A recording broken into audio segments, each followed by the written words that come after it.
modernos. Esto es Ley Abierta, un podcast donde exploramos el mundo legal y sus implicaciones en las sociedades modernas. Este podcast es producido por Todo Legal y Medios Modernos. Este programa se hace gracias a... Descubre los famosos postres, desayunos y sándwiches de L'Art du Pain. Visítanos en nuestro local Río de Piedras y prueba el sabor artesanal de Francia en cada bocado. Recién hecho, como debe ser. Tecnocomp, tu puerta de entrada a la tecnología. Únete a nosotros mientras exploras el fascinante mundo de la innovación.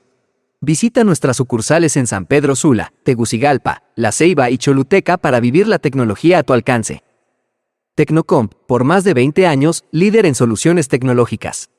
Todo Legal, una empresa hondureña de tecnología que ofrece soluciones de investigación y monitoreo legal para compañías y equipos de trabajo. Todo Legal te hace fácil el difícil trabajo de estar informado de los cambios regulatorios que pueden impactar en tu empresa. Gracias por acompañarnos este año. Este es el último episodio de la temporada. Ley Abierta vuelve nuevamente el jueves 18 de enero con un excelente episodio que grabamos con el fundador de Alster Law, la prestadora alternativa de servicios legales o ALCP chilena que se ha convertido en una de las más importantes de América Latina. Este 2023 hemos crecido mucho en audiencia y contenido. Por aquí les dejo algunos datos relevantes.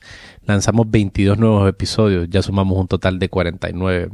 Nuestro episodio más escuchado este año fue la cinta histórica de Eduardo J. Couture sobre la charla impartida en la UNA en los años 50, titulada Descubriendo la esencia del derecho procesal. Es el episodio número 37 y ese episodio, además de ser el más escuchado este año, también se convirtió en el episodio más escuchado de todos los que hemos publicado. Por otro lado, el episodio más compartido fue el número 32, grabado con el abogado Eduardo Reyes de Écija y titulado ¿Conviene una reforma tributaria en Honduras? También este año grabamos 4 episodios con invitados internacionales de España, Perú y Costa Rica. Se vienen muchos temas importantes en el ámbito político legal hondureño, entre ellos la situación de los fiscales interinos, la no ratificación de la derogación constitucional sobre las sedes y las complejidades que se están desarrollando en el Congreso Nacional. Ustedes, nuestra audiencia, son lo más importante aquí. Te abro la pregunta, ¿qué tema te gustaría que abordáramos en Ley Abierta para el 2024? Nos puedes dejar tus sugerencias al correo info@todolegal.app. Recuerda que este programa es una producción de la compañía Legaltech Todo Legal. Síganos en las redes sociales bajo Todo Legal y en Spotify bajo la marca de Ley Abierta. Usen y prueben los productos de Todo Legal. Estoy seguro que les servirán de gran manera en sus empresas, bufetes y organizaciones. Ya son más de 3,800 usuarios que recaen en nuestros servicios para estar mejor informados del contenido legal de impacto en sus industrias. Trabajamos con organizaciones como Grupo Carims, la Operadora Portuaria Centroamericana y la ONU. Y ahora, esto que les voy a contar es lo más importante de todo. Ley Abierta es el podcast más escuchado para la categoría Gobierno en Honduras. De verdad, gracias por escucharnos.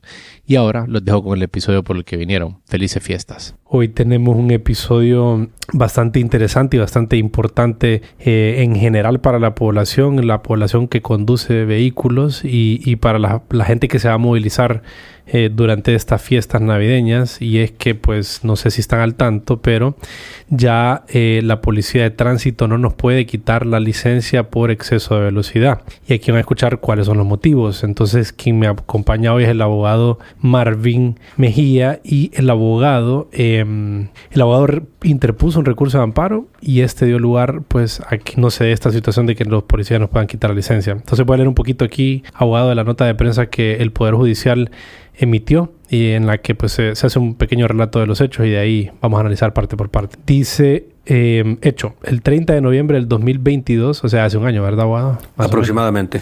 En Puerto Cortés, instalado en un retén policial, un agente de tránsito le hizo señal de parada al ciudadano Marvin Enrique Mejía. Asimismo, acto seguido, el policía agregó que como conductor del vehículo manejaba 117 kilómetros por hora según la pantalla de radar de velocidad. El recurrente le pidió al agente le mostrara esa lectura y el policía se negó, y como era él la autoridad, no estaba obligado a acceder a su solicitud. Y sin dilación alguna, y mucho menos escuchar los descargos del parte del conductor, le impuso una multa con el decomiso de la licencia y le dio una esquela. Bueno, creo que a varios nos ha pasado que nos quitan la esquela por este tema de alta velocidad. A mí me ha sucedido en reiteradas ocasiones, como le comentaba anteriormente. Aparte de los hechos, abogado, ¿qué es lo que sucede aquí? ¿Por qué fue mala esta práctica que el policía realizó? Muy bien, hay varias prácticas que realizan los agentes de tránsito en su quehacer diario. Por ejemplo, están en las carreteras supuestamente para controlar la velocidad de los usuarios del transporte o los conductores. Hay un aparato que ellos le llaman radar de medición de velocidad. Ese aparato, la población no tiene ningún acceso de verificación y supervisión sobre el estado del mismo. No sabemos quién lo programa, no sabemos quién lo calibra, no sabemos el estado de funcionamiento, quién le da mantenimiento. Es decir, estamos a expensas de lo que digan los agentes de tránsito en ese momento en la carretera. No sabemos si ese radar puede ser manipulado o no. Todo eso lo desconocemos. Entonces, desde ahí estamos viendo que hay cierta violación, podríamos decir, a un debido proceso en la obtención de evidencia, porque no tenemos ninguna supervisión por parte de otro ente del Estado que tutele nuestros derechos en ese momento, porque ellos tienen el control absoluto de ese medio de prueba y también ellos son los que sancionan, es decir, se convierten en juez y parte, lo que no se puede permitir en un Estado de derecho. Por tanto, a mi criterio muy personal, de la forma en que se usa, me inspira desconfianza ese aparato al no tener nosotros ningún nivel de control y auditoría sobre el funcionamiento del mismo y la forma en que se usa. Uh-huh. ¿Y cómo fue, abogado? Digamos, esto fue el 30 de noviembre, hace como un año y un par de días. ¿Qué sucedió después de esto? O sea, ¿en qué punto usted decidió interponer un recurso? ¿O cuáles fueron los siguientes pasos que usted dio? Muy bien, ese día me dirigía yo hacia Puerto Cortés aproximadamente a las 10 de la mañana. Y en el sector cercano a Baracoa, creo que era, yo voy manejando y miro a la distancia un retén en la carretera, que es lo más normal en nuestro país. Y de pronto se pone un agente de policía en el carril donde voy y me hace señal de que debo detener el vehículo. Y efectivamente seguí las instrucciones, me hice a la orilla de la autopista, estacioné el vehículo y él se acercó a mí y me dijo, ¿a qué velocidad venía?, me pregunta. Y yo le digo, la verdad no puedo venir pendiente del velocímetro porque debo venir conduciendo atento a la carretera, pero asumiría que venía a unos 60 kilómetros por hora aproximadamente, le digo. No, me dice, usted venía a 117 kilómetros por hora. Y yo me sorprendo y le pregunto, ¿y usted cómo sabe con tanta exactitud que yo venía a esa velocidad? Porque ahí en la patrulla tenemos un radar de medición de velocidad, me dice, y esa velocidad marcó que usted venía. Ah, muy bien, le digo yo. ¿Y hay forma de que yo pueda verificar esa información, ver ese radar?, le digo yo. Sí, me dice, porque el radar no va a mentir y nosotros no tenemos ninguna necesidad de mentir porque es nuestro trabajo. No, yo lo entiendo, le digo, pero déjeme ver la imagen para comprobar lo que usted me está diciendo, le digo yo, porque tengo derecho a saber que lo que usted me dice es cierto y ver ese aparato, porque también no sé cómo funciona ese aparato porque solo ustedes lo manipulan. Creo que eso no le gustó y me dice, bueno, yo soy la autoridad y no tengo por qué mostrarle las imágenes. Bueno, le digo yo, entonces dígame qué procede. Deme su licencia y la boleta de matrícula del vehículo, me dice. Muy bien, le digo. Seguí las instrucciones y le entregué mi licencia y la boleta de matrícula del vehículo y me dice, le voy a imponer una sanción, me dice, porque venía a exceso de velocidad. Le digo yo, bueno, usted es la autoridad, proceda. Pues se fue con mi licencia y la boleta de matrícula y regresó ya con la que conocemos popularmente como esquela, que esquela. Sí, la infracción que supuestamente cometí, la respectiva sanción. Cuando ya él me entregó la esquela, porque a veces uno teme que también si les dice algo puedan decir que les faltó al respeto. Cuando me entregó la esquela le digo, esta falta la voy a impugnar porque yo no venía a esa velocidad, número 1, y 2, usted no me puede demostrar con un medio de prueba creíble y científico, le digo yo, que yo venía a esa velocidad. Ese aparato que usted dice que tienen ahí, yo no sé si ustedes lo manipulan. Nadie, aparte de ustedes, sabe cómo funciona. Entonces le digo yo, téngalo por seguro que dentro de 72 horas voy a presentar la impugnación a esta sanción porque la ley me lo permite. Es su derecho, me dice. Entonces continué a lo que iba al puerto, que tenía que ir a revisar un asunto al juzgado de Puerto Cortés, y pues digo yo, no queda otra alternativa que presentar la impugnación dentro de las 72 horas, porque no podemos, como profesionales del derecho, permitir este tipo de ilegalidades sin agotar los recursos que la ley nos concede. Efectivamente, formulé la oposición dentro del plazo de 72 horas,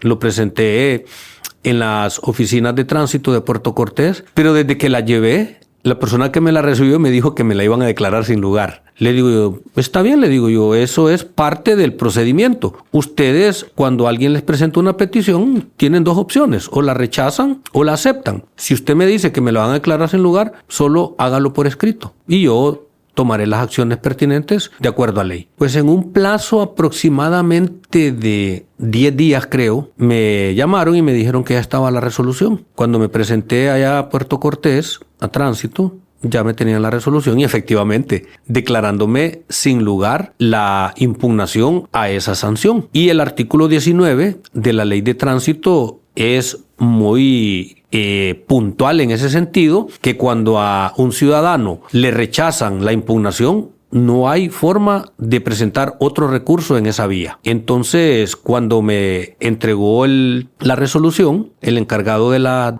oficina de tránsito, la recibí y le digo yo, bueno, con esto me voy por notificado, pero le digo yo, voy a presentar un amparo. Esto no termina acá, porque me están violentando mis derechos. Y en el posterior plazo de 2 meses presenté el amparo ante el Juzgado Contencioso Administrativo de San Pedro Sula, en el que ya desarrollé de manera puntual todas las garantías constitucionales que me fueron violadas al imponerme esa sanción totalmente ilegal, arbitraria y sin fundamento en ley, que es lo peor. Porque, como lo comentamos con varios profesionales, la ley de tránsito vigente tiene muchas lagunas. Entre ellas, no tiene establecido de manera taxativa los límites mínimos ni máximos de velocidad en los que se puede conducir en las carreteras y autopistas de nuestro país. Grave, algo grave. Y si usted busca en la ley de tránsito, no lo va a encontrar. Que fue uno de los argumentos que yo usé en mi amparo. En la impugnación no. También lo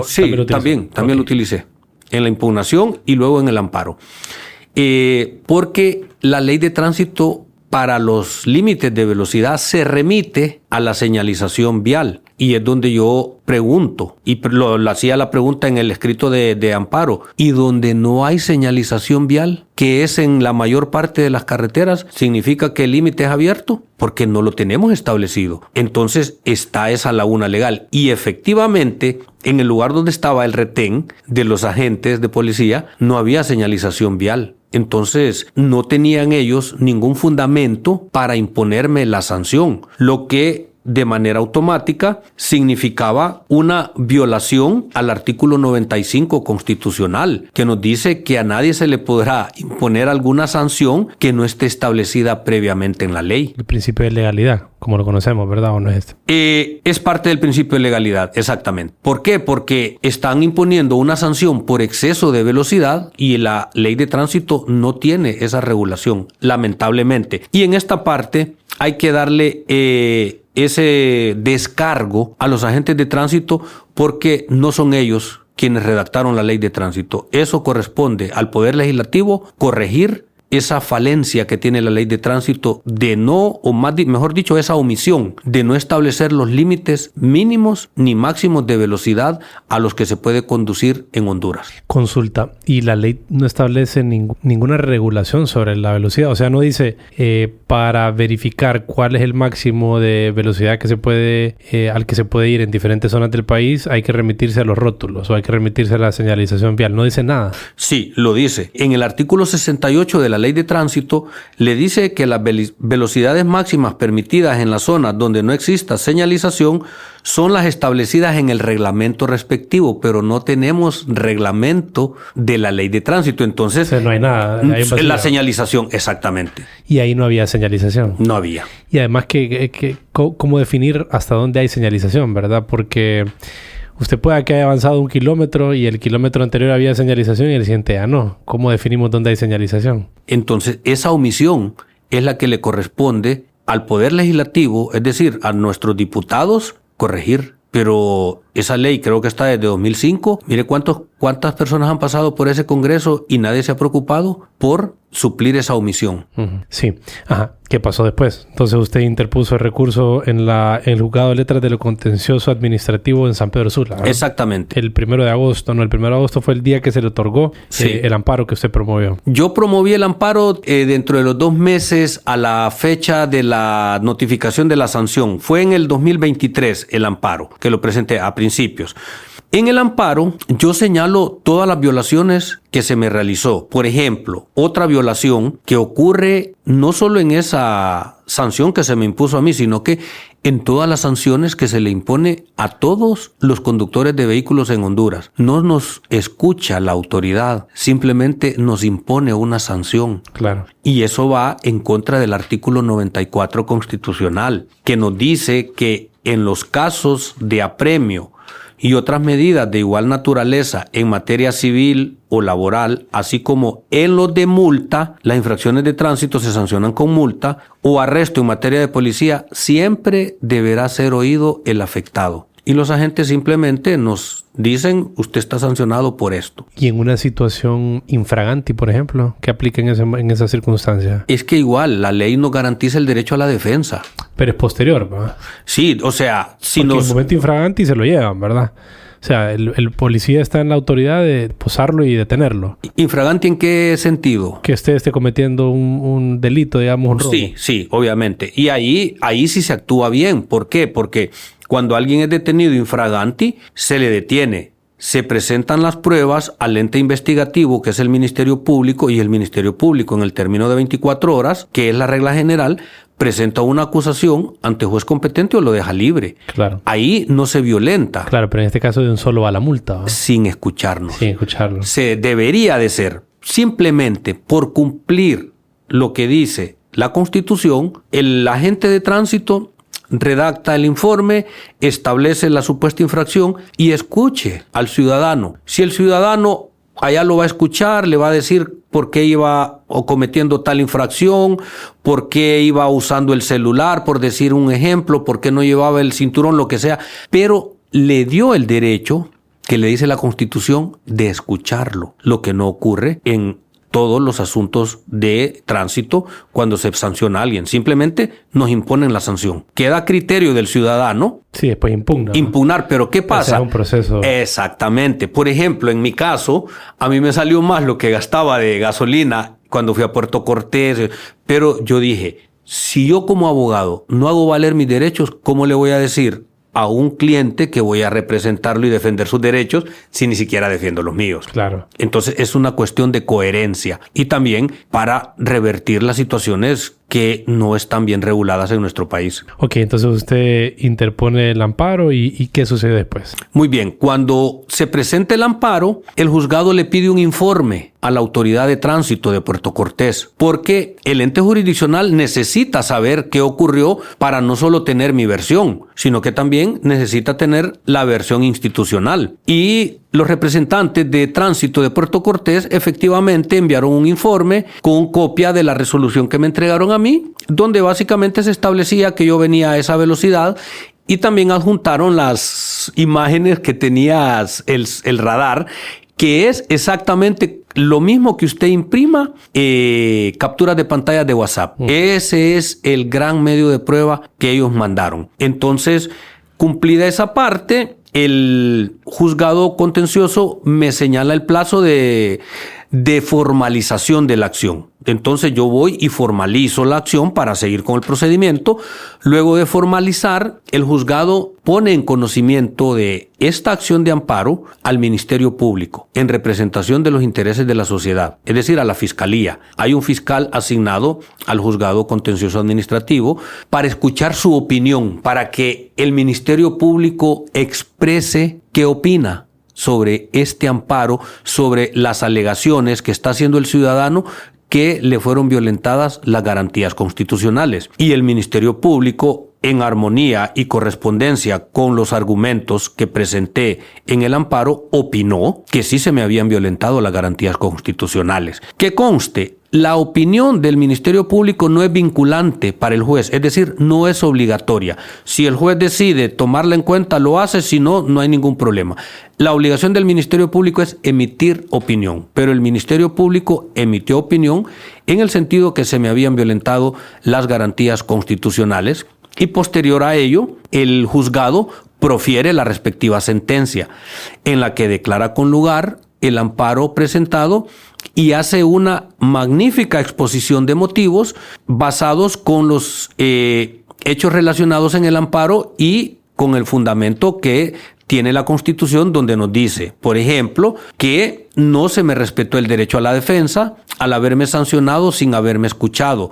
Se me impuso una pena por una obligación que no esté en la ley, que es decir, que debo respetar determinado límite de velocidad. Entonces, el violentar esas dos garantías constitucionales también significa que me están violentando el debido proceso, porque no están respetando esos derechos y garantías que están en la Constitución. De tal suerte que se declaró con lugar el amparo, pero este amparo que profirió el Juzgado de Letras de San Pedro Sula no termina ahí, ni adquiere firmeza. Ese amparo debe ir en consulta ante el superior jerárquico, que es la Corte de Apelaciones de lo Contencioso Administrativo a nivel nacional con sede en Tegucigalpa. La Corte de Apelaciones de lo Contencioso Administrativo, al examinar los antecedentes, al verificar las pruebas que eran capturas de pantalla y lo que establece la Constitución de la República, llega a la conclusión que la resolución o sentencia emitida por el Juzgado de Letras Contencioso Administrativo es apegada a derecho y por tanto la misma debe confirmarse y causar total firmeza. ¿Qué significa esto? Que ya esa sentencia se convierte en cosa juzgada, con el siguiente efecto, que queda sin ninguna validez esa sanción que se me impuso, más la multa. Pero yo el de la multa yo no he reclamado porque, digo yo, ese es otro trámite. A mí lo que me interesaba es... porque usted pagó la multa, sí, era para recuperar su licencia. Y poder conducir, exactamente, porque el trámite duró casi 8 meses. Claro. Entonces, pero otra de las motivaciones que me llevaron a presentar la acción de amparo es que si yo continuaba manejando, no impugnaba y no presentaba el amparo y a mí me volvían a sancionar por esa infracción dentro del plazo de 1 año, a mí me iban a suspender la licencia por 6 meses. Entonces yo estaba amenazado si no recurría esa sanción. Por tanto, eso fue otro de los motivos que me impulsó a realizar estas acciones que primero iniciaron con la impugnación ante la misma autoridad de tránsito y luego con el amparo ante el Juzgado de Letras Contencioso Administrativo. Y luego que la Corte de Apelaciones de lo Contencioso Administrativo en Tegucigalpa confirma esta resolución, ¿qué trascendió? ¿En qué momento esto trascendió a los medios? ¿Cuáles fueron esas siguientes situaciones que se dieron? La verdad que a mí me notificó el secretario, porque es obligación del juzgado, pero a los 2 o 3 días varios amigos me empiezan a mandar la copia del comunicado, porque el Poder Judicial ahora emite comunicados de las diferentes resoluciones que profieren algunos de los órganos jurisdiccionales o las más importantes. Y me dicen, y me preguntaban, ¿este es el amparo que vos presentaste? Sí, mira, pegó, me dicen. Qué bueno que se está sentando un antecedente y precedente ante este tipo de arbitrariedades que por años se ha cometido contra los conductores de vehículos. Y trascendió en todas las redes y pues hizo mucho ruido esa resolución. Que, vamos a ver, aquí tengo una nota de prensa. Igual para los que escuchan el episodio, ahí va a estar el enlace para que puedan ustedes consultar la nota de prensa que emitió el Poder Judicial y que fue de fecha 5 de septiembre del 2023, ¿no? O sea, hace 3 meses. Aproximadamente. Exacto. Sí, 3 meses y un día menos que 3 meses.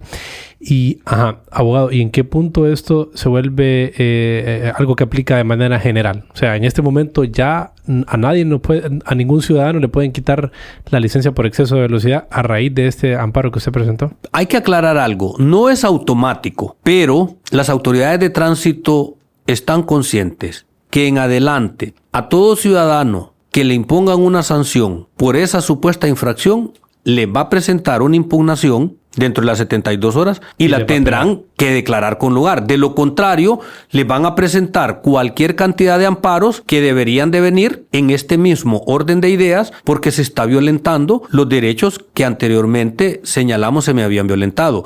Y a raíz de eso, yo miré un programa en un foro televisivo, no sé si puedo decir el nombre. Dele, claro que sí. De nuestro país, en Frente a Frente, cuando comenzaba el feriado morazánico.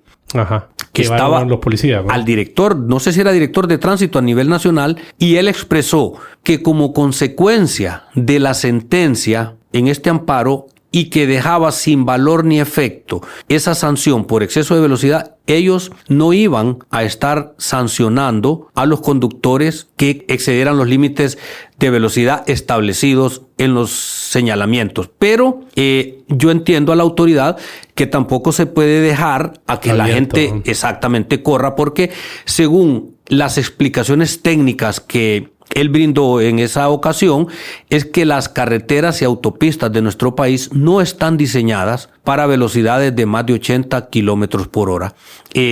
Algo que si miramos cuando viajamos en el país, a excepción de la CA5, es algo muy cierto. Pero necesitamos que eso esté plasmado en la ley. Claro, y o sea, ahí se le regresa a los legisladores. Exactamente. Ya los legisladores deberían de hacer su parte y apoyar a la Dirección Nacional de Tránsito para que, de Viabilidad y Tránsito y Transporte, para que ellos tengan la herramienta legal para poder regular eso, porque actualmente no están autorizados por la ley para imponer esa sanción por exceso de velocidad, porque, como lo dijimos anteriormente, la ley no establece esos mínimos ni máximos. Sí.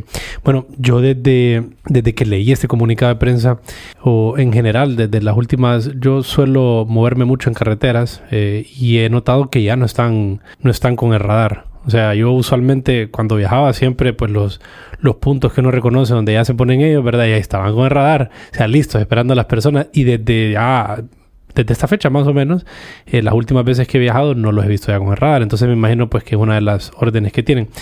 Y usted al referirse que no es automático, abogado, que digamos para el que no es abogado, tal vez que escucha esto y porque pues esto tiene un interés bien general, ¿qué le significa eso a la persona de que no es automático? Ok, no significa que toda la población ya está autorizada a correr a 180, 120 kilómetros por hora, por lo que explicaban las autoridades, que son las conocedoras de el tema técnico de la velocidad por el diseño de nuestras carreteras y autopistas. Es decir, a mí se me dio la tutela de mis derechos, pero podría ser que a alguien, no sé, tal vez los agentes se les ocurra estar regulando la velocidad con esos radares y le impongan la sanción. Esta persona lo que tendrá que hacer es agotar el mismo procedimiento que agoté yo, es decir, deberá impugnar la sanción en el plazo de 72 horas. Y puede hacer referencia a su resolución. Exactamente. Eso sí, ya le puede servir a todo el que sea sancionado por esa infracción invocar este antecedente. Si las autoridades de tránsito aún así le declararan sin lugar la impugnación, pues tienen la vía expedita para irse en amparo y ya tienen este antecedente como un fundamento para que sean protegidos sus derechos. Un precedente. Exactamente, un precedente. Ok, entonces no es automático por eso. ¿Le parece ahora, abogado, si hablamos, pues ya planteamos el caso concreto y si hablamos un poquito de los fundamentos o de lo que hay detrás, o sea, recurso de amparo, para que la audiencia conozca un poco de cuál es el recurso de amparo, que es sin duda una columna vertebral, una pieza clave en la columna vertebral de nuestro sistema legal hondureño. Entonces, tal vez sí nos define un poco qué es el recurso de amparo, cómo se define la Ley de Justicia Constitucional. ¿Listo para llevar tus grabaciones y podcast al siguiente nivel? Visita nuestro estudio en San Pedro Sula, el lugar donde tus ideas toman vida. Escríbenos a info@mediosmodernos.io o completa tus detalles en el enlace de la descripción. La primera hora es por cuenta nuestra. Muy bien. Recordemos que el artículo 1 de nuestra Constitución nos expresa que Honduras es un Estado de Derecho. Eso significa que todas las actuaciones que se van a realizar en nuestro país por las autoridades y la población deben estar totalmente enmarcadas en leyes escritas. Eso es Estado de Derecho. Dentro de ese Estado de Derecho tenemos el sistema de control de constitucionalidad. Y dentro de ese control de constitucionalidad tenemos la acción de amparo. ¿Qué es la acción de amparo? Es una garantía que el mismo Estado nos reconoce para cuando algún hecho, resolución de una autoridad competente o inclusive a veces de algún particular vulnera, restringe o violenta alguna de las garantías constitucionales. Es decir, todo aquello que el Estado realiza en contra de nosotros. Solo el Estado. Sí, pues no, puede ser un hecho. Ciudadanos. Sí, puede darse. Por ejemplo, le voy a dar un hecho de un acto de un ciudadano que puede provocar un amparo, pero porque la autoridad no interviene. Pero es indirectamente. Usted, le digo porque yo hace un tiempo presenté un amparo por una acción de esas, pero cuando el juzgado pidió el informe a la autoridad competente, corrigieron la falla. Esas vallas publicitarias que tienen esas grandes estructuras de hierro. Asumamos que esa estructura de hierro está inclinada, a punto de caerse. Eso significa un peligro latente para toda la sociedad y población que circula ahí, porque no sabemos en qué momento podría caerse y con resultados catastróficos para la vida de las personas. Entonces ahí está amenazada el derecho a la vida. Entonces, pero eso no lo está haciendo el Estado. Eso está de una empresa privada que es la dueña de esa estructura en un terreno también de otra persona jurídica de derecho privado. Perdón, otra persona puede ser natural o jurídica de derecho privado. Es decir, ahí no tenemos intervención del Estado. Pero ¿quién debe regular que esa valla publicitaria esté en buenas condiciones? La municipalidad respectiva a través de su departamento correspondiente, competente. Entonces, ahí se puede presentar un amparo por ese acto que se está dando ahí y que pone en peligro la seguridad y la vida de la población. Y en ese caso, el juzgado, al verificar eso, porque se toman imágenes, se le envía fotos y se le documenta con esa evidencia que está ese peligro, le pide un informe a la autoridad competente que debe de regular el uso de esas vallas publicitarias y que no signifiquen ningún riesgo.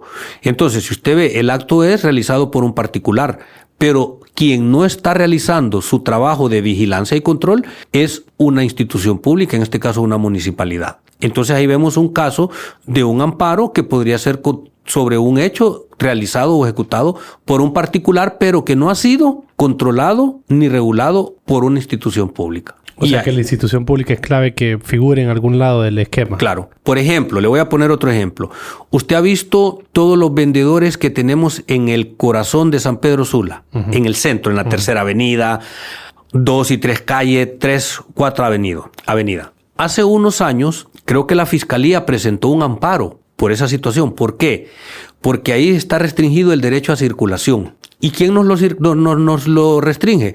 Otras personas que efectivamente están haciendo su trabajo, pero no lo están haciendo de la mejor forma, porque están violentando el derecho a la circulación y hace que los peatones deban arriesgarse al caminar por las calles porque las aceras están con los puestos de venta que los puede atropellar un vehículo. En el amparo que se presentó en ese tiempo, el Juzgado de Letras de lo Contencioso Administrativo de San Pedro Sula otorgó el mismo y ordenó el desalojo de esas vías públicas. Lo que ocurre es que las autoridades nunca ejecutaron esa sentencia, pero la sentencia que ordenaba ese desalojo se profirió y es firme. No sé, desconozco los motivos por los que la misma no fue ejecutada.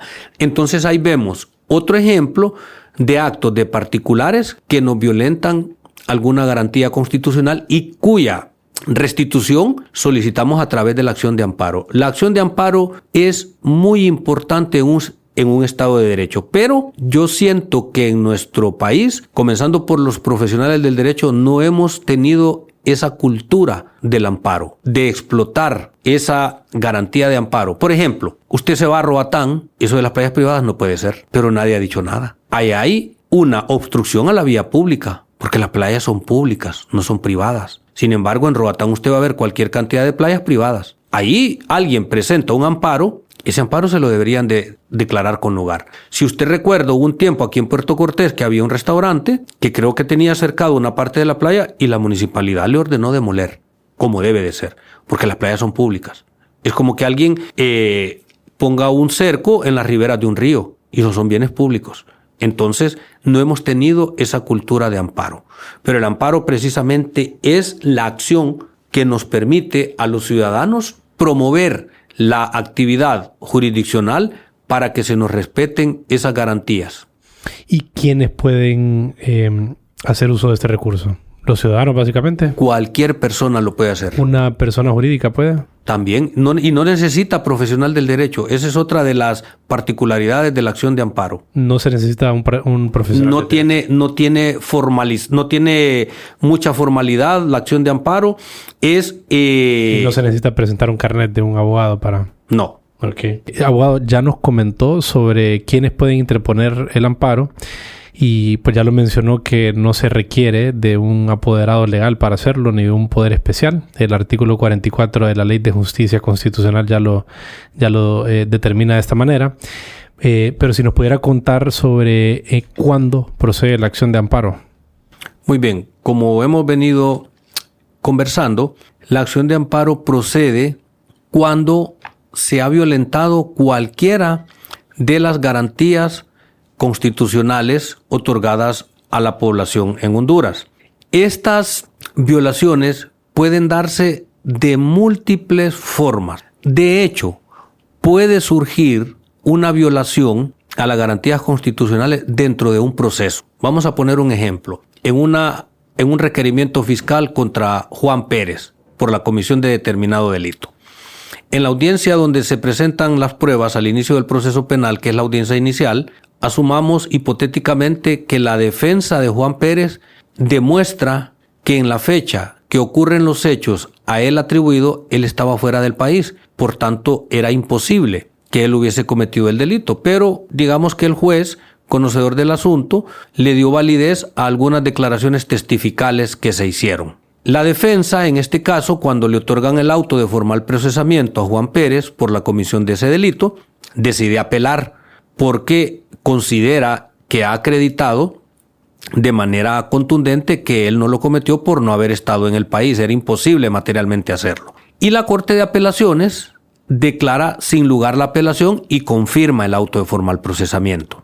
En este caso, la defensa presenta una reposición contra esa resolución de la Corte de Apelaciones y esa reposición también le es declarada sin lugar. En este caso, el defensor de Juan Pérez ya tiene expedita la vía para presentar una acción de amparo. ¿Cuál sería la garantía que se le violentaría? En este caso sería el artículo 92 constitucional, que establece que para decretar un auto de formal procesamiento a una persona deberá de haber plena prueba e indicio racional de quien lo cometió. Y como hemos dicho hipotéticamente, en este caso Juan Pérez no estaba en el país, por tanto no se le debió haber decretado un auto de formal procesamiento.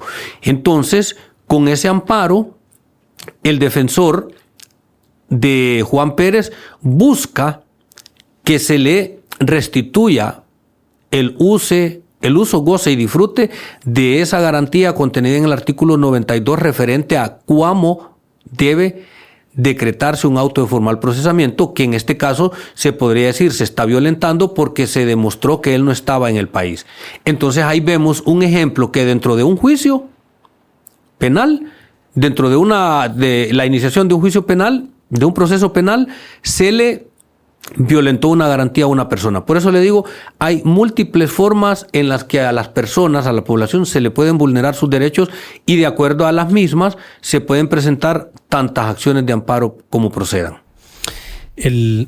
Vamos a leer el artículo 42 como para redondear ahí el tema, y dice que procede la acción de amparo contra las resoluciones, actos y hechos de los poderes del Estado. O sea, tiene que ser de un poder del Estado, incluyendo las entidades descentralizadas, desconcentradas, las sostenidas con fondos públicos y las que actúen por delegación de algún órgano del Estado en virtud de concesión de contrato u otra resolución válida.